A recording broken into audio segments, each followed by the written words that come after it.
Salut tout le monde! Aujourd'hui on se retrouve pour une nouvelle vidéo dans laquelle j'ai envie de parler des récents événements de One Piece et de parler du destin, de la prophétie et de Toki-sama. Avant de commencer la vidéo, j'aimerais vous rappeler que je suis sur Twitter et Instagram, donc venez me follow, on s'y amuse bien et vous aurez mes réactions directement après la lecture des chapitres. Si la vidéo vous a plu, je compte sur vous pour la liker et me montrer la puissance de votre acquis du likement. Montrez-moi ce que vous avez en termes de puissance cosmique. Le destin, ce mot qui fait trembler les gens et qui divise énormément, surtout dans des œuvres de fiction et encore plus dans One Piece. Peut-on réellement parler de destin quand on parle de Luffy ou peut-on émettre une autre hypothèse ?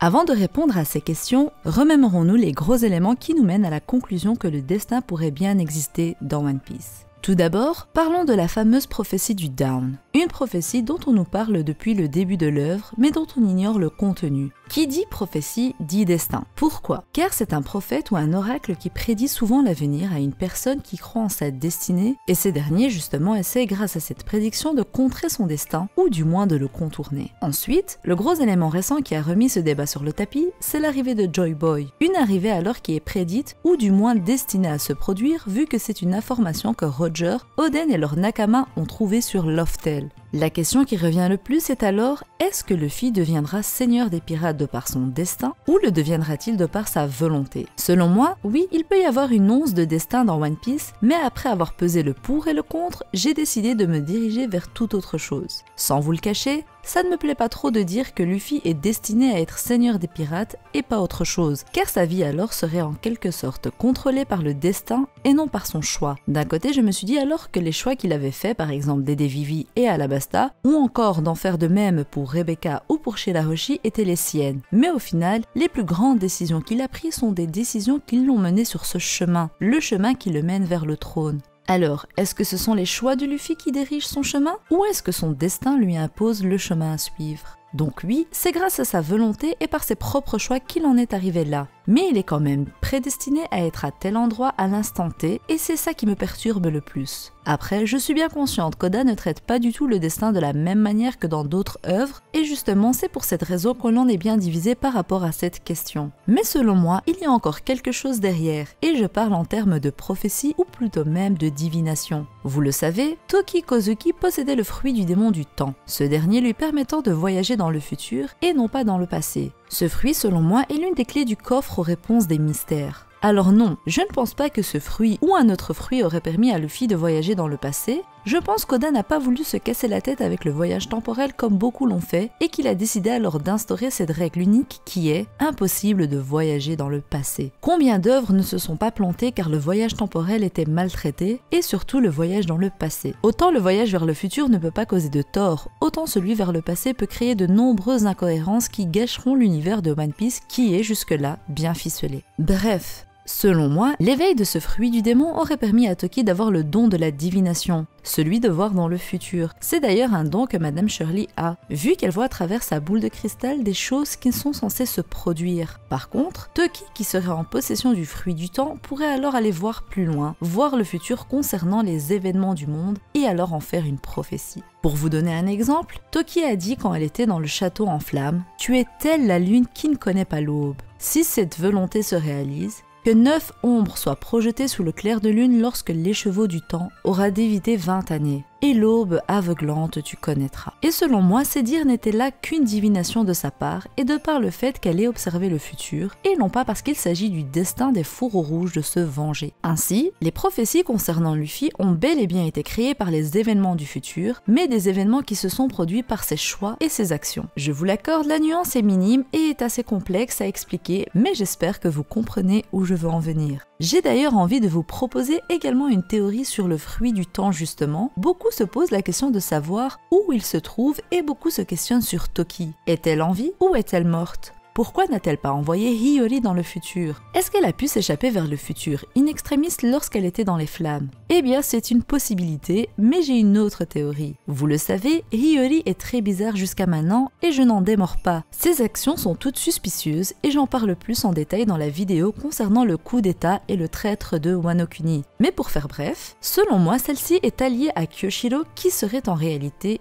Denjiro le dernier fourreau rouge. Elle serait donc celle qui aurait récupéré le fruit du temps à la mort de sa mère. Vous n'êtes pas sans savoir que l'âme d'un fruit du démon va se loger dans un fruit le plus proche à la mort de son possesseur. Et qu'est-ce qui m'amène à penser ça? Eh bien, principalement les blessures de Hiyori qui ont guéri très vite, comme si elles n'avaient jamais existé. Lorsqu'on l'a vu se faire trancher par Kyoshiro, il est sans conteste que ce dernier l'avait bien blessé vu le sang qui a giclé de son corps. Cela ne pouvait pas être du faux sang, et les gens n'y croiraient pas autant s'il y avait une faille et une manigance.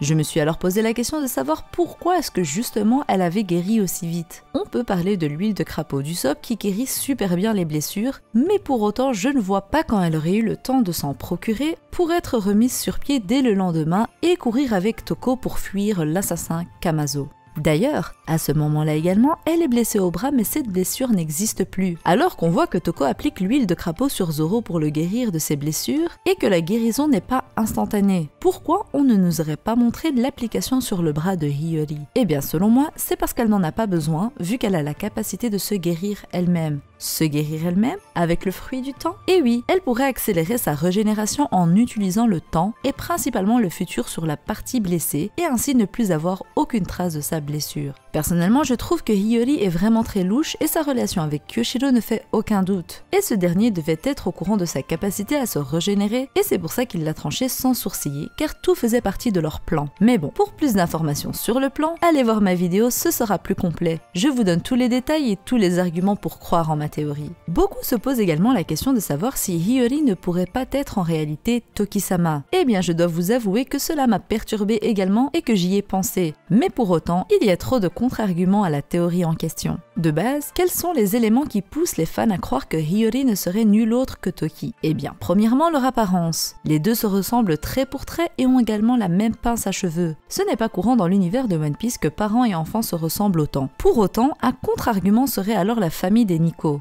où Nico Robin ressemble à 100% à Nico Olvia sa mère. Pour autant, on a pu remarquer que le caractère des deux était très similaire. Plus on voyait Toki dans l'œuvre, plus je l'associais à Hiyori par rapport à ses mimiques et ses agissements. Les deux sont également très fortes en termes d'acting, et donc Toki pourrait potentiellement se faire passer pour sa fille. Ainsi, n'étant pas morte, elle serait toujours en possession de son fruit du démon, le fruit du temps, et pourrait guérir rapidement ses blessures comme déjà précisé auparavant. Oui, mais si Toki est Hiyori, où est donc Hiyori? Eh bien pour ceux qui suivent mes aventures depuis le début, vous savez que j'aime penser que Hiyori ne serait nul autre que Toko. Maintenant c'est un peu délicat de le penser, mais laissez-moi vous rappeler pourquoi cette idée m'était venue en tête. Premièrement, Toko est la première qui a rencontré les Mugiwara et lorsqu'elle s'est présentée, elle a fait un jeu de mots avec son nom, Toko, qui en plaçant le O devant, devenait Otoko signifiant petit garçon. Bien après, quand Momonosuke apprend que sa sœur est en vie, il qualifie sa sœur de garçon manqué, faisant écho aux premières paroles de Toko dans le manga. Deuxièmement, le lien entre Komurasaki et Toko, bien qu'elle soit une Kamuro, donc une servante, celle-ci se fait protéger par l'Oiran comme s'il s'agissait d'un être très important pour elle. Ce ne serait pas choquant alors qu'elle ait mis sa vie en jeu en s'opposant au shogun s'il s'agissait de Toki qui voulait protéger sa fille. Par la suite, il faut savoir que Yasue était un homme de confiance par rapport à Oden et ce ne serait pas improbable que Toki ait alors confié Hiyori à ce dernier pour qu'il l'élève comme sa fille. Ainsi, Toki se ferait passer pour Hiyori, comme ça si jamais Hiyori venait à être en danger, c'est la mère qui serait visée